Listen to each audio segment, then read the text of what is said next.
All right, John, rule change idea. Tom Pelissero tweeted that NFL clubs are considering a rule change, an alternate to the onside kick that would allow a team a chance to maintain possession by going for it on 4th and 15 from their own 25-yard line. Support is growing. I think a famous football player, now a Hall of Fame football player, Kenny Stabler once said, Tom Hanks signs his emails like this. Throw deep, baby. Throw deep. Yep. I'm glad you said this. That Stabler would approve of this, because that's a little more inspiring for some people than the inventor of this rule, Greg Schiano. You cannot. No one in the media or in the NFL can ever preface it by saying this was originated by Greg Schiano. This is a Schiano rule. As long as you leave him out of it. No, don't take this from him. Leave him out of it. No, I cannot. I won't be able to take it seriously if I interweave him into the conversation. All right. Well, we're going to talk about whether or not this idea should happen. Before we do, just a reminder, I'm Guy, that's John. If you can, and you can, subscribe to our YouTube channel and give this video a like. And we also know that you can subscribe to the podcast below in the description. All right, so what do we think about this? Getting rid of the onside kick, which from 1992 to 2017 had about a 20% success rate, and in the last 2 years has dipped to about 10% because of rule changes in an attempt to make kickoffs safer. Get rid of that and just give you the ball at your 25-yard line. You want to try and keep possession after a touchdown. You get one shot at a first down, and if you don't get it, the opponent takes over where the ball is dead. By the eye test, the last several years, if I just said, Guy, how often do an onside kick actually come through at the end of an NFL game? What percentage would you have said? 4. Yeah, I would have said like 2 or 3. It feels really low. Most of them look atrocious, but I struggle with this one because unlike college football where the scores are so high and so many scores are just that kind of you're winning by 20, 30 points, the majority of NFL games, and I'm talking, it doesn't have to be, Patriot Chiefs. It's like, it could be Patriots Dolphins. It could be Chiefs Raiders. It could be whoever, Niners Cardinals. Come down to the wire. And a 7-point lead can be a big deal in the NFL. So I'm all for this rule, and I'm all for adapting and adding cool elements to the game, though I think it's become pretty offensive-oriented. But I do think this would add a cool element. I just struggle with, I would not allow this to happen if you're down one score under 2 minutes, because I do think that takes away from the integrity of the game. Now, 10 points, 3 minutes left, have at it, because it's still – but then what if you do get it and then score? Are you allowed to do it again? You realize why these rules there is a lot of a talking out process between the rule committee, because there's so many different elements. You can put in so much context. And any coach, when they get involved in this situation, I think they really, if I'm a good coach, I'm winning a lot of games. And back to, I remember hearing Tom Coughlin say at one time, the NFL, this was like 5 years ago, I think like 85% of the games in the NFL are a one-score game in the fourth quarter. And it's just, that to me passes the eye test, because you go, God, you can get your ass kicked and lose by 8. Think about what the lines are when we talk about the lines before. Remember last year there was all these games with double-digit lines, and it was crazy. So I'm all for it.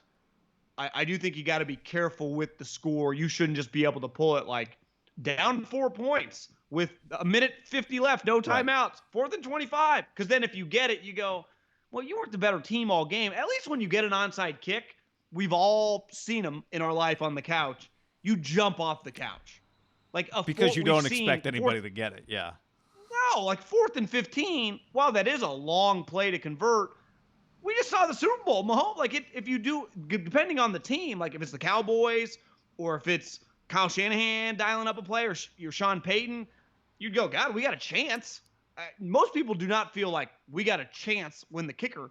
Remember Sebastian Janikowski, who good kicker, worst onside kicker. He tried a lot of stuff, right? He laid the ball like sideways and. But we see that every year, guys try different stuff and like airmail it, and you're like, what are we doing? But I think if you're the opposing coach, you go, well, you better try something, pull out of your ass, because we're beating you. Are you with me on the single score game, like under 2 minutes? It'd be a little unfair. I think, first of all, I try not to. Anytime there's something new, I don't dismiss it right away just because I want to make sure if I'm dismissing it, it's because I don't like it, not because I'm just afraid of change.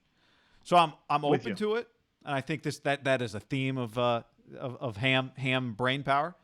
Um, but my first reaction as I think about it is I think we got plenty of close games, and generally speaking, onside kick percentage should be really low. Like you shouldn't be able to game the system and shortcut your way back into a game, like you said, in the NFL when possessions are so valuable. And I don't, I never watch a game and go, I shouldn't say never. I rarely watch a team fail on an onside kick and go, man, that team really deserved that. So that's what I struggle with. That said, this does sound pretty exciting. And when you go by the numbers, you look historically from NFL.com last year, look at where I'm moving the arrow there. This is 3rd and 4th down and long. And that arrow is 15 yards to go. And that's about 17. The light red is the success rate of a first down. That's about 17%. So as crazy as it sounds, that's actually lower than what the onside kick used to be. It still feels kind of cheap to me. Last year, the Broncos proposed this rule last year in 2019, and the competition committee approved it 7-1. So then it goes to the owners, and the owners shot it down. And John Mara actually said, "We're not the Arena League." Now the Arena League had a good run, and the AAF tried this too. AAF did a version of this, and they were thinking what you were thinking, which was we got to be a little careful. The AAF rule, most people will remember, was you had to be at least down by 17, rest in peace. You had to be down by 17 or more, or down by any amount under 5 minutes, which you're saying, I don't like that, and I'm with you. The 17 or more thing, I don't hate. I don't, because it would just add a little juice for a game that's basically over. The gamblers would kind of hate. Because now you're 0 for 2, and I scored 2 more touchdowns. Look who proposed this rule, though, a loser. And while his team's been losing, I think John Mara views himself like they've won Super Bowls. They've had a lot of winning teams. Winning teams are not going to want this, right? If I'm a winning team or a winning coach, I would be against this. If I'm a coach, if I'm Kyle Shanahan, if I'm Sean Payton, if I'm Andy Reid, if I'm Pete Carroll, I'm going to be winning. Specifically, Kyle, you know what I thought of with him is like he's got a really good running team. When he gets the lead, he just runs the football. You ain't going to get it back. He values being able to just milk a game away. I just think losing teams and losing coaches would want this. It would add randomness to a game that they're going to be down a lot, right? Like Belichick's big deal on getting rid of the PAT was because the PAT was irrelevant. They were just always hitting them. This one's more, it only benefits teams that are often down. If you were a team that you're like, well, we've been up 85% of the games the last 5 years, let's just say you've been winning at a high clip, or it wouldn't be that high, 70%, like you've been a consistent, the Steelers or the Ravens or whatever. Why would you want this rule? Well, you mean like the Chiefs? Andy Reid asked about it, said he prefers to stick with the integrity of the game, but also acknowledged that they have a guy who can convert 4th and 15s, which you also recognized. Well, it'd be like me saying, I'm on a diet, but that Sunday looks pretty damn good. He's a businessman. He realizes they got freaking Mahomes. So it's like, I think this rule is kind of stupid. We don't necessarily need it, but, given our personnel and our quarterback. If you guys want to dance, we'll dance. Yeah. Don't blame me. I didn't bring it up. They would stand to benefit a lot, right? Yeah. Depending on how the rule was written. One thing I was thinking, I haven't figured this out yet. Would this potentially extend game? Would it make games longer than they are already? No, because if you missed it, just like the onside kick, I'm just going to kneel. Yeah, but now, it's true. But now if you miss it, I'm getting that you're 25. I just kneel the ball. Yeah, depending on the time left. But you remember the guy that brought up this rule once when you kneel it in the victory formation? He believed he tried to take you out. Not dirty, John. Just playing to the whistle. Do you remember when him and Tom Coughlin met at midfield? Tom wasn't happy. Okay, so I give you a vote. Would you vote for this rule or against it?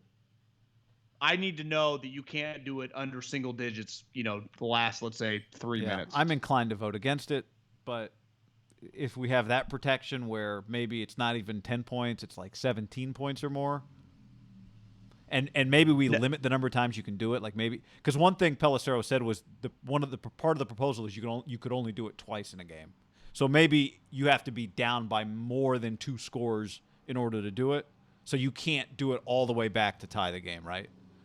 But if you were down 14 and Yeah. you could do it starting 5 Sure. minutes left, I hit it, score fast, do it again. All of a sudden I go for 2, I win the game. But can we do one thing? If the Broncos brought it up last year and maybe they make some amendments to it, could we just call it like the Elway rule then? Or the Pat Bowlen rule? Pat Bowlen rule. For the Broncos, it can't be the Greg Schiano rule. All right. How about the what was the quarterback Fangio? from Memphis who played like 3 games? Oh, yeah, Paxton Lynch rule. The Lynch-Osweiler rule. Brandon McManus rule? McManus. The McAfee, because he's going to hate this rule. Yeah, he wants the onside kick. Absolutely. It's art, John. Yeah, it is art. Let us know what you think down in the description below.